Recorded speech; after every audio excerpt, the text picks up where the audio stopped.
दोस्तों अस्सलाम वालेकुम। आज मैं आपके सामने किसी शो के बारे में कुछ नहीं कह रहा हूँ। आज मैं बात करूँगा, ये है अपना बासित मलिक। इनसे पूछते हैं कि इनका एडमिशन हुआ था यूक्रेन में, और जब यूक्रेन का जंग शुरू हुई वहीं थे। फिर ये कैसे निकले वहाँ से, कैसे बच के आए, क्या क्या फेस करना पड़ा इनको, इनसे पूछते हैं। हाँ बासित जी, वालेकुम सलाम। आपका एडमिशन किस ईयर में हुआ था? जी 2021 के स्टार्टिंग पे। अच्छा, तो जब आप गए थे तब पापा साथ गए थे वहाँ पे? नहीं, मैं अकेला गया। अकेले गए थे? जी। अच्छा, तो वहाँ जब आप पढ़ रहे थे तो तब आप लोग इंडिया की न्यूज़ वगैरह या पेपर या टीवी पे देखते रहते हो? इंटरेस्ट होता है ऐसा कुछ कि हम सुने क्या हो रहा है हमारे मुल्क में? ऑफ कोर्स होता है कि किधर फैमिली जहाँ पे उनका इंडिया में क्या हाल चाल चल रहा है वो सब। और ऐसे स्टार्टिंग पे जब हम गए थे वहाँ यूक्रेन, वहाँ के भी देखते थे हाल चाल, लेकिन तब उतना कुछ वहाँ पे था नहीं सिचुएशन वर्स। फिर सब खुशहाल तरीके से सब थे वहाँ पे। और पहला साल मैं कहूँगा बिल्कुल ही स्मूथली गया वहाँ पे। जी जी। तो उसके बाद जब आप अचानक आपने सुना कि ऐसे जंग शुरू हो गई है, तो तब क्या बातें होने लगी आप सब स्टूडेंट्स में जो कश्मीर के थे या इंडिया के थे? जी, तब जब ये हुआ था, जंग हुई थी, तब दिन के बजे थे वहाँ के टाइम में 4 से 5 AM। ओके। बिल्कुल सारे थे गहरी नींद में। अच्छा। तभी फिर अचानक से ही वहाँ पे साउंड आने लगा इसका, शेलिंग का। तो पूरा जो होता है जैसे शेलिंग का, उससे फिर हमने जागे कि हमें लगा कुछ ड्रिल मत चल रहा है। तब बात भी थी थोड़ी सरगर्म की यहाँ हालात जो हैं खराब हैं, जंग हो सकती है, रशिया ने 2 लाख फौज रखी है। अच्छा, ये माइंड में था आपको पहले से? ये था। तो वही था, हमें लगा कि मत ड्रिल विल चल रहा। वहाँ के लोग जो थे उनको बिल्कुल नहीं था ये, उनने सोचा भी नहीं था और एक्सपेक्ट भी नहीं कर रहे थे कि ऐसे हमला हो जाएगा। उन्हें लगा कि बस यही है, न्यूज़ रशिया आ जो रही है, बातें हो रही हैं, तो थोड़ा रशिया जलाना, थोड़ा करना चाहता है, प्रेशर पुट करना चाहता है, लेकिन वो इन्वेड नहीं करेगा। तो वही था, वो सब था। इवन हमारी क्लास थी उस दिन मॉर्निंग में, पेशेंट केयर की। वही वहाँ पे उन्होंने दिया था एड्रेस भी, क्लिनिक में होता है, वहाँ पे जाना होता है, वहाँ क्लास लगती थी। तो वो भी था, इवन नॉर्मल शेड्यूल था वहाँ पे। तो फिर क्लास लगी उस दिन भी? उस दिन 5 बजे ये सब हुआ और 7 बजे की क्लास थी वो। अच्छा, तो फिर नहीं हो पाई, जाहिर सी बात है। जो तो फिर पैनिक हो गए सब बच्चे कि क्या होगा, कैसे होगा? सब कंफ्यूज थे कि हो क्या रहा है और क्या आगे क्या होगा, आगे हमें क्या करना है, वो सब चीजें। फिर आप लोग सब बच्चे मिल के मशवरा कर रहे होंगे क्या करें, कैसे निकलें? उससे पहले और मैं कहूँगा ये थी सिचुएशन, जैसे ही वहाँ पे हो रहा था बम्बार्डमेंट, जैसी कहीं शेलिंग हो रही थी, उसी टाइम जो है लाइन भी, क्यू भी लग गई थी बहुत सारे लोगों की। अच्छा। वहाँ पे मार्केट पे सारे जो ग्रोसरी स्टोर्स हैं उनमें बिल्कुल बड़ी लंबी लाइन, 1-1 किलोमीटर लंबी। अच्छा, वो लग गई थी। तो वही थोड़े लोग पैनिक हो गए थे और बहुत सारी गाड़ियाँ जो थी वो जा रही थी, पूरी सारे अपने सामान भर के जा रहे थे। बाकी कंट्रीज के लोग निकल रहे थे? हाँ, बाकी कंट्री से लोकल्स भी फिर उस टाइम पे निकलने लगे। ये लोकल्स कहाँ जा रहे थे? लोकल्स मोस्टली वेस्टर्न साइड में जा रहे थे, तो ज्यादा सेफ था। जैसे मैं खार्किव में रहता था, वो रशिया से बस उसका 40 किलोमीटर दूर था वो सिटी, बॉर्डर सिटी थी वो, ईस्टर्न साइड में। तो कॉलेज वालों ने क्या बोला आपको? कॉलेज वालों ने लास्ट मोमेंट तक बोला कि नहीं, सब सही है, तब ठीक रहेगा, आपको इशू नहीं होगा। इवन एम्बेसीज ने भी उन पे प्रेशर डाला था कि आप कुछ टाइम के लिए ये कर लो, ऑनलाइन मोड में चले जाओ या वो। लेकिन कॉलेज जो थे वो कोऑपरेटिव नहीं थे उन्होंने कहा नहीं, कोई इशू नहीं है। मोस्टली उनका अपना ये भी था कि अगर इधर इंटरनेशनल स्टूडेंट्स रहेंगे तो फिर प्रेशर पड़ेगा दूसरी कंट्री पे अटैक करने वाले में, तो वो बच जाएंगे उस चक्कर में। तो फिर कैसे अपने फिर निकले कैसे वहां से वापस? सो मोस्टली वहाँ पे मैं तब अलाउ किया कॉलेज वालों ने कि आप निकल जाओ, या आप खुद ही भाग गए? फिर तो टोटली सिस्टम ही हो गया था ना, वॉर जब स्टार्ट हुआ तो टोटली सिस्टम एक हिसाब से कोलैप्स हो गया था। कोई कोऑर्डिनेशन नहीं थी किसी के बीच में। अच्छा। उसी दिन फिर मार्शल लॉ लग गया था ना फिर। अच्छा। तो ये कॉलेज की अथॉरिटी भी हो गई थी उनने भी हाथ खड़े कर लिए थे। उनने तो फिर तो कुछ हो ही नहीं सकता था ना, कॉलेज तो टोटली सारे लोग ही जब जाने लगे थे, इवन टीचर्स भी। जी। स्टाफ भी चला गया उनका। तो तो वही फिर आप कैसे निकले, कैसे मैनेज किया वहाँ आपने? में आराम से आपको टिकट विकट मिल गई निकलने के लिए? नहीं, बिल्कुल नहीं। फिर वहाँ पे मैं हफ्ता रहा लगभग, इवन वॉर के टाइम पे। अच्छा। सो पहले दिनों तो वहाँ पे जब मेरा, तब तो बस लोकल्स ही जा पा रहे थे। स्ट्रिक्टली बोल दिया था जो वहाँ पे थे हमारे स्टूडेंट कोऑर्डिनेटर और एम्बेसी वालों ने कि अभी आप मत ट्राई करो जाने का, क्योंकि सेफ नहीं है स्ट्रीट्स में, और लोकल्स जो हैं वो डिस्क्रिमिनेट कर रहे हैं दूसरी नेशनलिटीज़ के अगेंस्ट। जी जी। तो मोस्टली बस यूक्रेनियंस को अलाउ कर रहे थे ट्रेन बोर्ड करने के लिए। मेन वही था आसान रूट, ट्रेन के थ्रू सीधा आप वेस्टर्न साइड चले जाओ, फिर वेस्टर्न साइड से सेफ कंट्री जो भी होगी, नेटो कंट्री या यूरोपियन कंट्री जो सेफ है, उधर से आप फिर फ्लाइट लेके अपनी होम कंट्री में चले जाओ। तो फिर आप कैसे निकले? एक ग्रुप बना आपका निकलने के लिए? सो मोस्टली फिर उसी टाइम पे मैं बाय वॉक ही, नज़दीक मेरे रहते थे फ्रेंड्स जो मेन, एक वहाँ पे एरिया था उसका नाम था पेरीमोआ, वहाँ पे रहते थे मेन सबसे ज़्यादा इंडियंस या स्टूडेंट्स रहते थे। तो बाय वॉक ही, रिस्क में ही, जब दिन का टाइम था हम बाय वॉक उधर चले गए। फिर वहाँ पास ही में, वहाँ पे हर एक इसमें एक मेट्रो स्टेशन होता है या बंकर होता है, बम शेल्टर में रखा होता है पहले टाइम से, कि वहाँ पे वर्ल्ड वॉर के टाइम में भी बहुत उसी टाइम के वहाँ पे अभी भी हैं वो।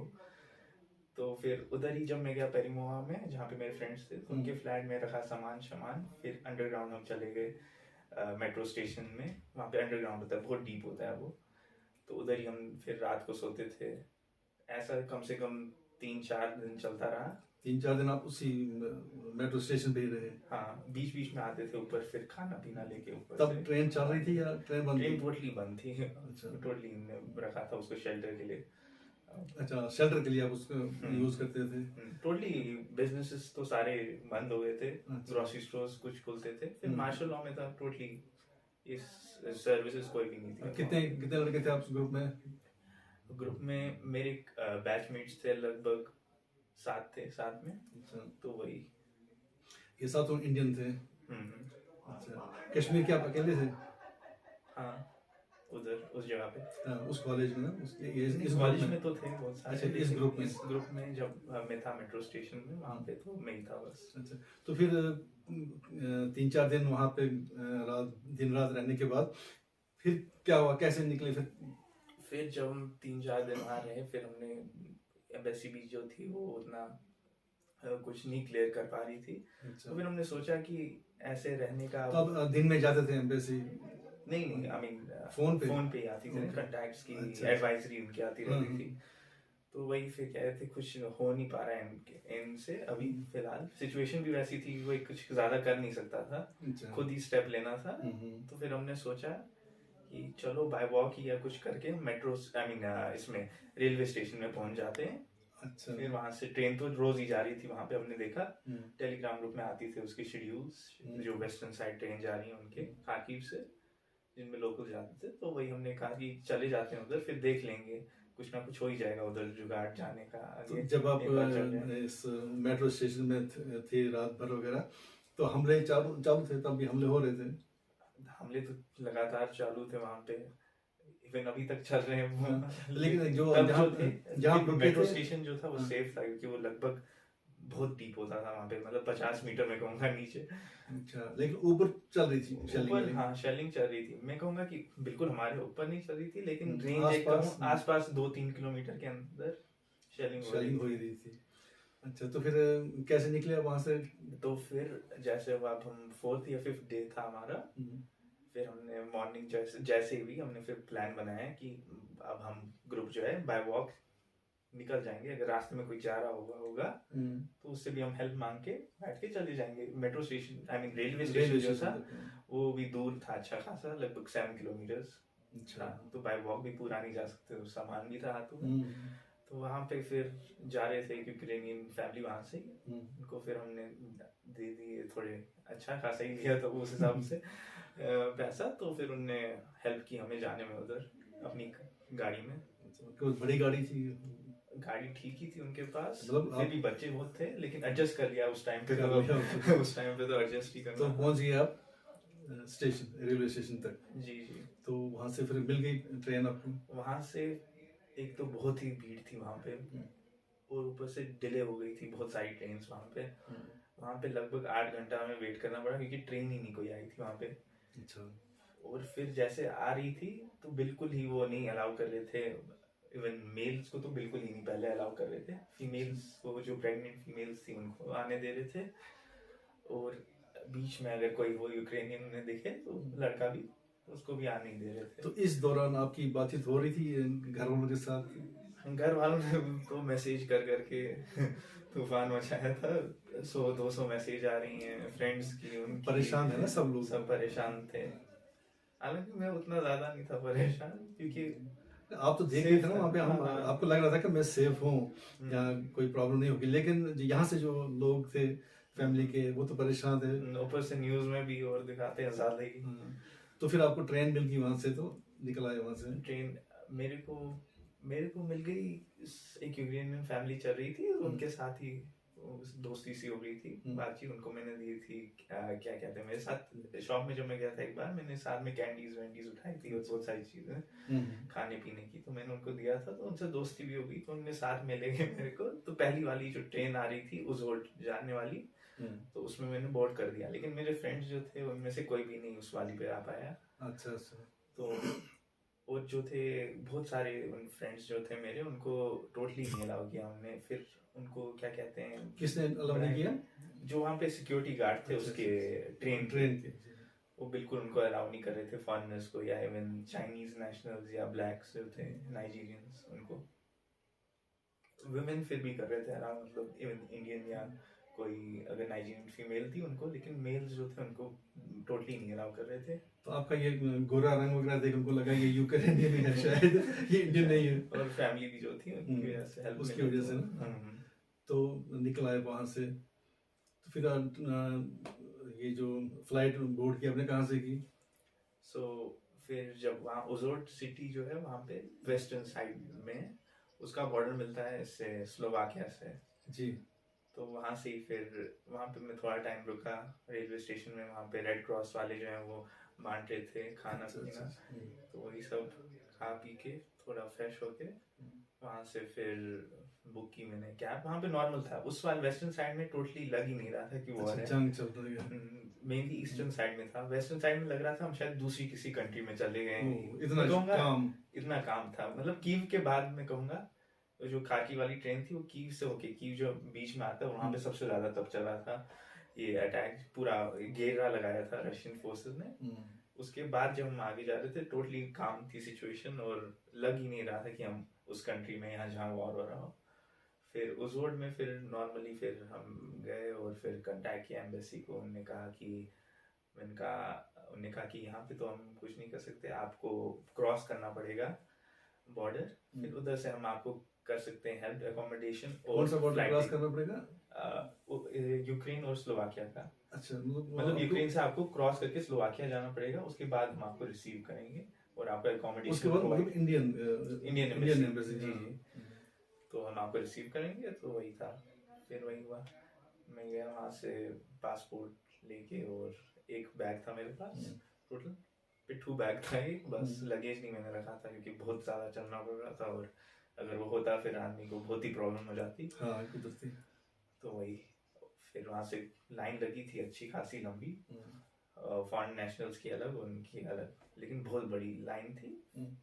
फिर भी कंपैरेटिवली वहाँ पे पोलैंड वाला जो साइड था, वो लवीव ऊपर वाली सिटी है वेस्टर्न साइड में, नॉर्थ वेस्टर्न, तो उसमें बहुत ज़्यादा रश था। वहाँ पे पोलैंड के लिए बॉर्डर गार्ड जो थे वहाँ के, वो ज़्यादा ये भी थे, खतरनाक भी थे, उन्होंने बहुत सारे फायरिंग भी की थी, कहा था लाइन में चलो।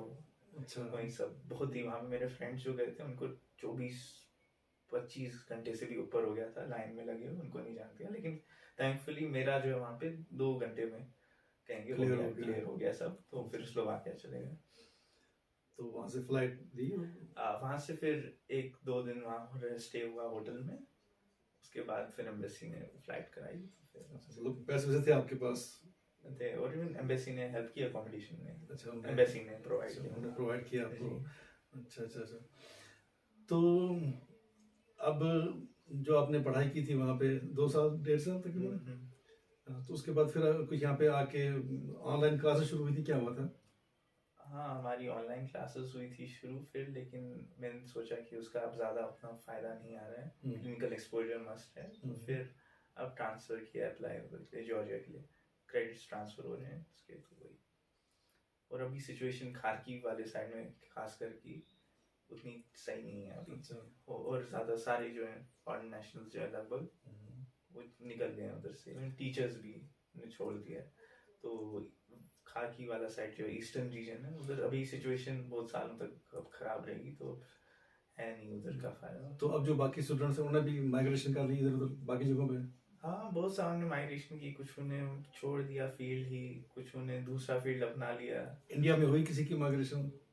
इंडिया में तो नहीं पॉसिबल नहीं था लॉ के अकॉर्डिंग। अच्छा। तो वहीं फिर ये उन्होंने रखा है, रिलैक्सेशन थोड़ा रखा उसमें रूल्स में, और क्या कहते हैं मैक्सिमम लोगों ने फिर जो 2021 लाइसेंस जो है इसका एनएमसी का, उसके पहले वाले जो है उनको कोई इशू नहीं था ट्रांसफर में, उसके बाद वालों को थोड़ा उन्हें रखा था इशू, तो लेकिन मेरे को लगता है अब उसको भी उन्हें कुछ रिलैक्सेशन दी है। अच्छा, तो अभी आपका कहाँ पे हो गया माइग्रेशन? जॉर्जिया में। जॉर्जिया में। अब वहाँ जा रहे हो? जी जी। कब की फ्लाइट है, कब जा रहे हो? अभी 28 की है। अच्छा, तो चलिए शुक्र है, हो गया। अब आराम से वहाँ जाके अपनी क्लास अटेंड कर सकोगे। ये प्रैक्टिकल चीज़ है, ये तो ऑनलाइन इंसान सीख नहीं सकता।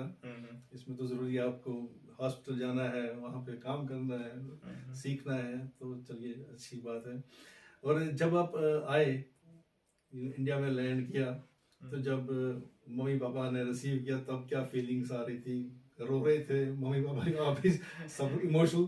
मैं नॉर्मल था, लेकिन यही क्या कहते हैं, मेरे को आने का यही मोटिवेशन था कि इन लोगों को थोड़ा कंसोल करना है। ये लोग ज्यादा ही हो गए हैं दुखी, बहुत ही स्ट्रेस में हैं। ये हम तो सभी थे, हम था। पूरा खानदान ही परेशान था कि ऐसे मेरे को कभी ऐसा नहीं हुआ पैनिक वहां पे रह के, क्योंकि सामने ही था, बंकर में थे, कोई ये नहीं था कि आप तो देख रहे थे कि यहाँ उतना खतरा नहीं है, लेकिन जब यहाँ से हम सोचते थे कि आप वहाँ क्या कर रहे हो, यहाँ से बम फट रहे हैं, यहाँ से गोलियां चल रही हैं, जंग है, तो आप कैसे वहाँ पे रह रहे हो? हॉस्टल से निकल आए हो, अब कुछ पैदल चल रहे हो वगैरह, तो परेशान थे सभी, पूरा खानदान परेशान था। तो चलिए अच्छी बात है कि अब आप लोग वहाँ से माइग्रेट हो गए, काफ़ी स्टूडेंट्स आपका भी हो गया एडमिशन अब, तो चलिए मुबारक है आपको। नई राह ले लिया आपने, नए कॉलेज में जाके अब नए फ्रेंड्स बनेंगे आपके वहाँ पे। तो अभी आपका जो ये टाइम था 1.5-2 साल का, तो ये उन्होंने कंसिडर कर लिया, और फिर क्लिनिकल जो मिस हुआ वो भी उसमें करेंगे, वो अच्छा वहाँ पे प्रैक्टिकल कराएंगे। अच्छा, तो यूक्रेन में जब आप रहते थे वहाँ पे खाना पीना वगैरह कैसा था? खाना पीना अच्छा था वहाँ पे, मोस्टली कहूँगा अच्छे खासे माइग्रेंट्स थे, मतलब पॉपुलेशन थी। रेस्टोरेंट्स वहाँ पे मैक्सिमम जो थे टर्किश लोगों के थे, तो उनका क्यूजीन हमारे जैसे ही होते हैं, कश्मीर के जैसे। अच्छा, चिल्ली भी है, मिर्च मसाला पूरा? मिर्च मसाला कहूँगा, लेकिन क्या कहते हैं ये क्यूजीन उनका डाइवर्स होता है, वही मैं कहूँगा, और डिलीशियस मेरे हिसाब से तो। कश्मीर में जो होता है हमारा ये वाज़वान वगैरह, इसमें आपको क्या पसंद है? वाज़वान में मेरे को मिथ मांस, तबक मांस, ये दो। कबाब, रिश्ता गुश्ताबा? कबाब यहाँ के ठीक होते हैं, लेकिन मेरे को स्पाइसी ज्यादा लगते हैं वो। अच्छा, ऐसे ही गुश्ताबे में तो नहीं होती है ना स्पाइस? गुश्ताबा ठीक है, वो ठीक रहता है ना। सबसे ज्यादा जो स्पाइसी होता है वो होता है हमारा मिर्ची कौरमा। हाँ, वो तो आप देखते भी नहीं होंगे। मिर्ची कौरमा तो है ही। और बाकी जब वहाँ थे आप, कश्मीर की याद आती थी? कश्मीर की फैमिली की याद आती थी। फैमिली की याद आती थी। अच्छा अच्छा, तो कश्मीर में आप दिल्ली में भी काफी देर रहे, बांग्लादेश नहीं, कहाँ थे आप? सऊदी में आप काफी देर रहे, तो कश्मीर में कौन सी जगह आपको पसंद है? नानी नानू का घर। नानी नानू के घर के बगैर ना, जैसे यहाँ पे पिकनिक स्पॉट्स है कुछ? पिकनिक स्पॉट्स में ऐसे पहलगाम। अच्छा, और सोनमर्ग गए हो कभी? सोनमर्ग ना, वहाँ नहीं गए हो? गुलमर्ग गए हो? अच्छा सुना है वो, लेकिन हमेशा प्लान बनता लेकिन जाते नहीं कभी। दूध पथरी देखा है? दूध पथरी गया हूँ। दूध पथरी गए हो? दूध पथरी दूध पथरी भी अच्छा है ना? क्योंकि पहलगाम में एक अलग फील है, गुलमर्ग में एक अलग फील है, और जब दूध पथरी जाते हैं तो वहाँ उन दोनों जगहों की फील मिलती है। वहाँ पहलगाम की फील भी आती है और गुलमर्ग की भी। वो मैदान बड़ा सारा और जो पानी वानी वो पहलगाम की तरह है, तो वो दोनों चीज़ें वहाँ पे, दोनों का मिलाप है, तो दोनों का फील मिलता है वहाँ पे। चलो बेटा, अच्छी बात है, आपने अपनी रोदात सुनाई हमें। कैसे फेस किया आपने वो दौर जब जंग चल रही थी, वो जंग में से कैसे आप निकले वहाँ से और आराम से अल्लाह के फजल से अपनी फैमिली में दोबारा आ गए। चलो, थैंक यू। दोस्तों, आज इतना ही। फिर बात करते हैं किसी अपने और दोस्त से, और कुछ शोज भी होने वाले हैं टाइगर हॉल में जल्दी शो। एक फेस्टिवल हो रहा है, जो मंजूर मीर का जो फेस्टिवल है, उसमें कोई 7 प्ले होंगे और अलग अलग जगहों से आए हैं और ज़बानें अलग अलग, कश्मीरी प्ले है, डोगरी प्ले है, हिंदी प्लेस है, मल्टीलिंगुअल लैंग्वेज का वो प्ले है, ये फेस्टिवल है। तो अच्छे प्लेस हैं सभी, बड़ी उन चॉइस किए गए हैं, सोच समझ के सिलेक्शन हुई है प्लेस की। तो जब वो शुरू होंगे तो उनके बारे में हम बात करते रहेंगे हर रोज़ कि कौन सा प्ले हुआ, कैसा रहा। हर चीज़ की मैं आपको रिपोर्ट देता रहूँगा, जैसा पहले भी देता रहा हूँ। तो इंशाल्लाह जब तक वो शुरू नहीं होता है, कोई और शो होगा तो उसके बारे में बात करेंगे, नहीं तो जो अपने ऐसे ही कुछ गेस्ट होंगे उनके साथ बात करते रहेंगे। तब तक के लिए खुदा हाफिज़, शब खैर।